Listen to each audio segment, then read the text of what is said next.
least some details later today. Stick with us on air and online for the latest. And reaction is pouring in after President Trump announced the seizure of a Venezuelan oil tanker off the country's coast. It's the latest step in a pressure campaign on Venezuela's president, Nicolas Maduro, and signals an effort to go after one of the nation's largest revenue sources. Natalie Brand reports from Washington. The Trump administration released dramatic video of members of an elite U.S. Coast Guard unit rappelling from a helicopter to board and seize an oil tanker just after it left a Venezuelan port Wednesday. It was seized for a very good reason. The Justice Department alleged the tanker was used to transport sanctioned oil from Venezuela and Iran, saying for years it's been sanctioned due to involvement in an illicit oil shipping network supporting foreign terrorist organizations. What happens to the oil on this ship? Well, we keep it, I guess. This seizure marks an escalation in a pressure campaign against Venezuelan President Nicolas Maduro's regime. Tensions remain heightened over the U.S. military buildup off the coast of Venezuela and more than 20 strikes on alleged drug boats. Regime change, even though Maduro's a bad guy, I'd like to see him go. But us trying to force it is never been successful U.S. policy. The Trump administration, which has accused Maduro of narco-terrorism, does not view his leadership as legitimate, and President Trump has said he believes Maduro's days as president are numbered. We are not involved at all. Venezuela's opposition leader, Maria Corina Machado, spoke in Norway one day after a ceremony to award her the Nobel Peace Prize. I believe that President Trump's actions have been decisive to reach the point where we are right now, in which the regime is weaker than ever. Venezuela's government, in a statement, called the oil tanker seizure a, quote, shameless robbery, accusing the U.S. of trying to go after its oil. Natalie Brand, CBS News, the White House. And we're taking a closer look at how President Trump's new farm aid package could impact Arkansas farmers.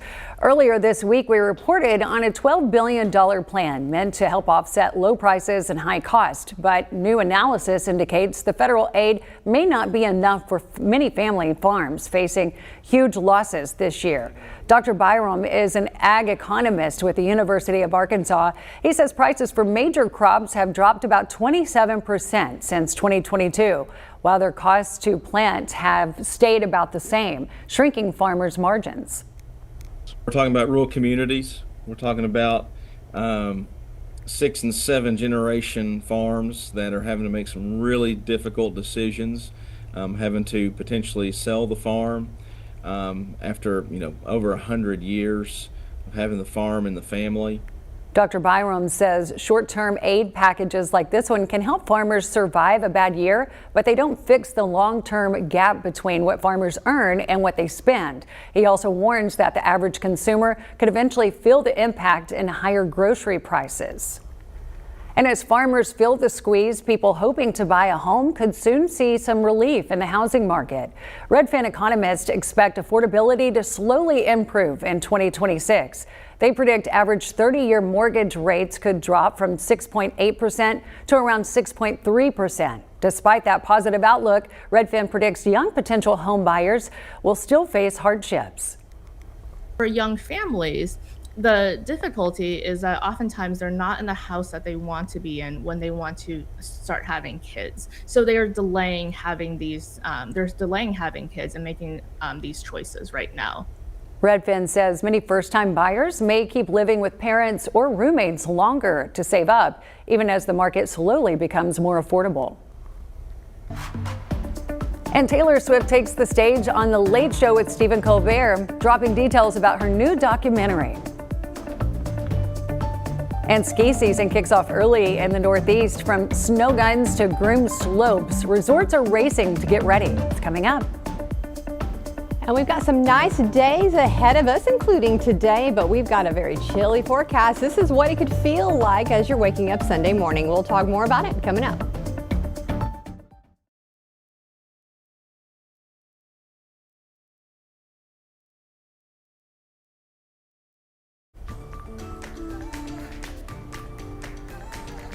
Well, ski season is getting an early start in parts of the Northeast thanks to a mix of cold air and high-tech snowmaking. But building a winter wonderland takes more than freezing temperatures. Emily Pike takes us behind the scenes at a Maine ski resort to show how snow is created from the ground up. Very wet and loud occupation. Lost Valley owner Scott Shanaman and his crew are working day and night to get the slopes ready for the resort's second earliest opening in more than 30 years. All thanks to December's cold and snowy start. With a solid base already down, Lost Valley groomers can focus on making a predictable terrain, even with unpredictable temperatures. You know, it's hard to get perfect snowmaking temperatures to get the really nice quality snow, so when we get it, it's fantastic. Snowmaking depends on how fast water droplets can freeze, which is controlled by the wet bulb temperature, a measure that focuses on humidity. It can be cold, but it can be wet cold, and that's not good for snowmaking. Ski resorts carefully measure wet bulb temperature, humidity, air pressure, and water temperature to create the perfect snow. Even small changes in humidity can affect how fast the snow freezes and how it falls.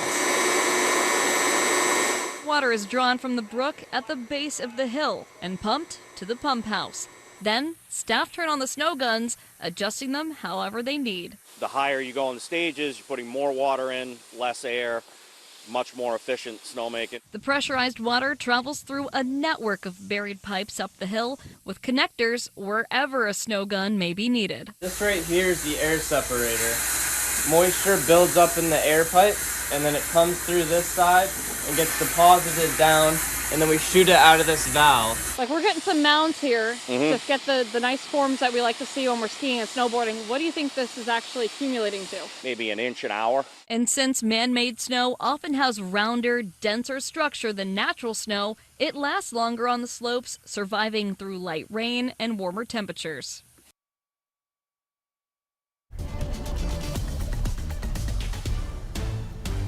Well, good afternoon. We've got a beautiful day. Again, we started out with a nice sunrise and the temperatures weren't too terribly cold this morning, and we're seeing that southerly flow today, and that's warming us up into the mid-50s. Again, a beautiful day, a little cloud cover and a whole lot of blue sky and sunshine. Pretty great there. But we do have to talk about some changing weather that is headed our way. Now we're going to stay, again, dry and mild at least through tomorrow, but we've got this Arctic shot of cold air that's going to arrive late on Saturday, and I have issued a weather impact alert for Sunday and Monday. That wind chill value on Sunday morning when you get up is going to be right around 13 in central Arkansas, and Monday morning as you are heading out the door to work and school, the temperature will be in the 20s, so that's not even factoring in the wind chill. So yeah, very cold air headed our way. So let's take a look at the setup that we have right now. Right now we're getting a southerly flow, and so that's what's helping warm us up, and that's going to also keep things a little bit warmer for your Friday as well. But just to our north, it's a different story. Yeah, we've got lots of cold air, that pocket of air that is just decided to camp out, and it's going to start to make its way south. But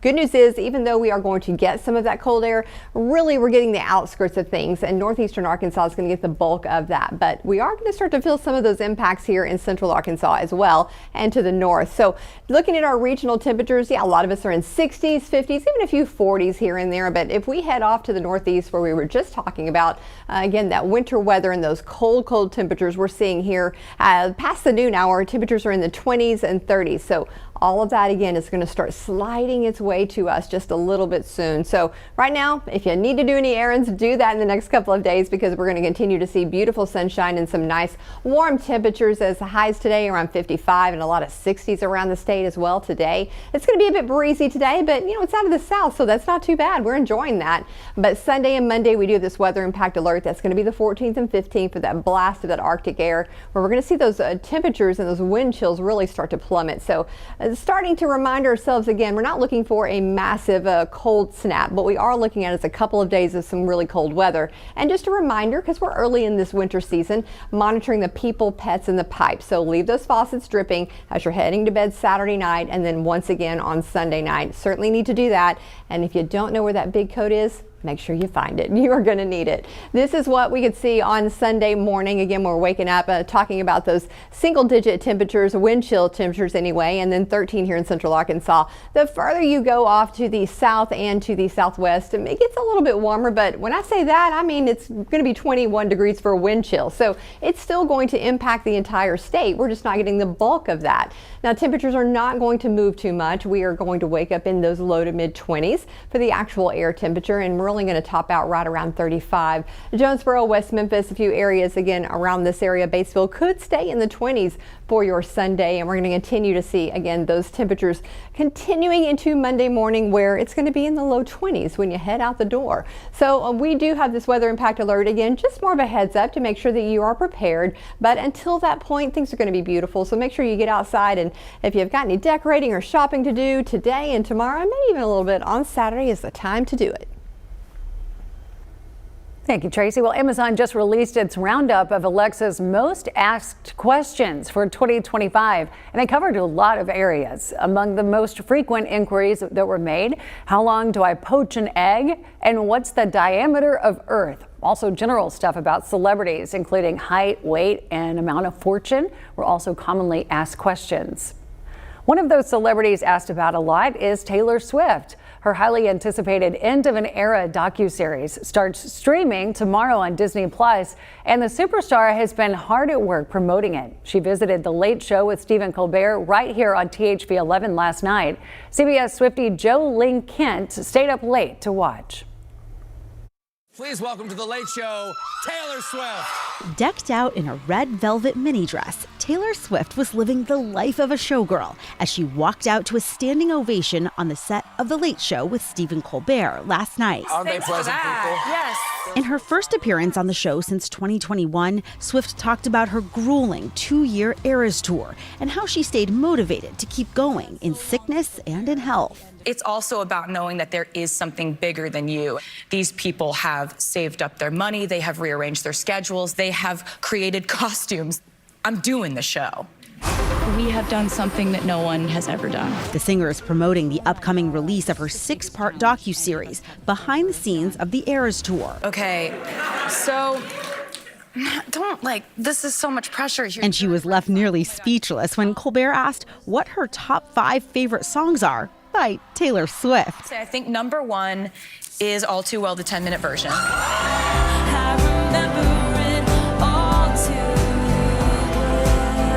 Colbert congratulated the singer-songwriter on her recent engagement to NFL star Travis Kelce, whom she named as one of 3 people she turns to for advice on handling fame. My third favorite person, and it's not in any order, is Travis. I can talk to him about any of this. Colbert also celebrated Swift buying back the master recordings of her first 6 albums this year. Plus, you got your masters back this year. Yes, I did. So, pretty good year. That's a good year. Like, getting engaged to the love of my life, getting all my music back. Both those things could have just never arrived in my life. And I'm so grateful for both of those things happening. Jo Ling Kent, CBS News, Los Angeles.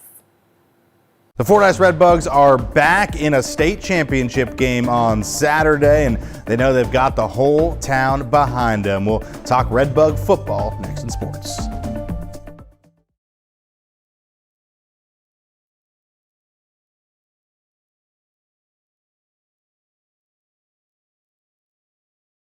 The THV 11 Sports Desk, sponsored by your Central Arkansas Hyundai dealer. After falling short in the state semifinals last year, Fordyce football back in a state championship game on Saturday, their first trip to War Memorial since 2021. Of course, the Redbugs are going to be bringing the hopes of an entire town up Highway 167, and that's just the way they want it. It's everything to Fordyce. I mean, you know, we got basketball, baseball, track just won state championship, but I mean, we're a football town. Redbug football is Fordyce because, well, Fordyce is Redbug football. I've been in Fordyce since 1985, been coaching here 40 years, and to see the kids come through, coached a lot of them parents. I think I probably coached a couple of them's grandparents. We're all related, we're all family. I mean, I'm probably related to 50% of the team. You know, we just kind of knew that we as kids, this is what we want to do. Almost everybody on the team is related or somewhat, so we all been doing this together for a long time. On a small town like Fordyce, the names may change a little bit, but as far as cousins, nephews, aunts, uncles, those parts, there's a lot of people that are kin to each other there. And when football is family, football can help you through all times, good and bad, on and off the field. Especially after last year, the way we played in the semifinals and everything that went on last year. Ever since the shooting that happened at Mad Butcher, it really tore down the Fordyce, but that year we was also doing great things, but we fell a little short. So this year we just going back on that to get here where we are now. And we know what it takes now. We kind of knew what it took last year, but we just kind of fell short. But I think the pressure is a little bit more immense. You kind of got the whole community on your back now. There's lots of other things going on in the world, but in Fordyce, football kind of takes people's minds off of that, and to be part of that, that's just one of the greatest feelings in the world. Fordyce takes on Mansfield in the 3A state title game at noon on Saturday, and then 6:30 on Saturday night. It'll be Dardanelle and Elkins closing out the high school football season with the 4A state championship game. We'll hear more from the Sand Lizards tonight at 10.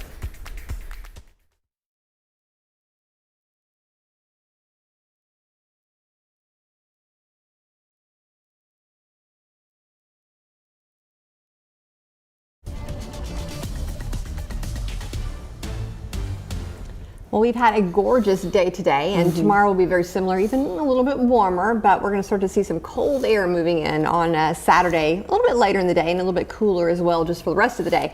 So let's talk about this weather impact alert. It is for Sunday and Monday, where we're going to see the coldest air that we've seen for a little while make its way to the state. So making sure that you are prepared, again, making sure you're dripping those faucets, and again, just keeping an eye on people and pets.